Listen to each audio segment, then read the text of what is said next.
Welcome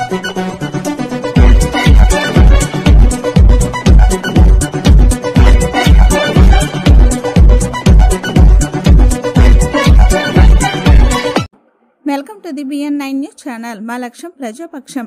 భారీ తుఫాన్ ప్రభావంతో ఆగమైపోయిన అన్నదాత. భద్రాద్రి కొత్తగూడెం జిల్లా అశ్వరపేట మండలంలో గల తిరుమలకొండ తుఫాను ప్రభావంతో వీధురు గాలుల దాటికి 100 ఎకరాలు నేలమట్టమైన వరి, చిరుధాన్యాలు, కూరగాయల తోటలు భారీ వరదల తాకిడికి కొట్టుకుపోవడం జరిగింది. మొక్కజొన్న వేసిన వారు వారి మొక్కజొన్న చేలు నేలమట్టమయ్యాయి.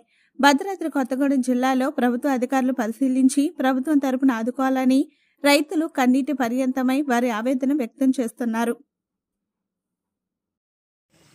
మాది భద్రాద్రి కొత్తగూడెం జిల్లా అశ్వరావుపేట మండలం తిరుమలకొండ గ్రామం.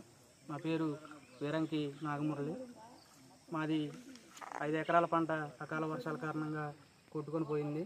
కావున ప్రభుత్వం వారు మాకు ఏదైనా నష్టపరిహారం ఇవ్వాల్సిందిగా కోరుకుంటున్నాము.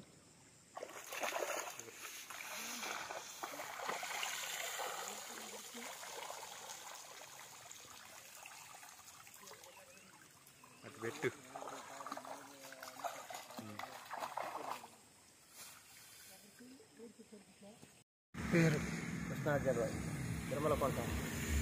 ఈ అకాల వర్షం వల్ల పడిపోయింది మొక్కజొన్న చేను మొత్తం. అది ఒక 4 ఎకరాల దాకా ఇట్లా వర్షంకి మొత్తం గాలి దుమ్ము వల్ల ఫుల్ వర్షం వచ్చేసి వర్షం పడిపోయింది చేను మొత్తం.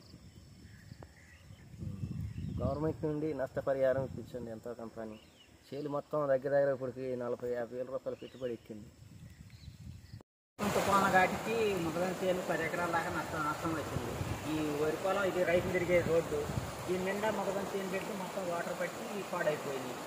దీనికి ఏమన్నా గవర్నమెంట్ ఏమన్నా నష్టపరిహారం ఇస్తారా?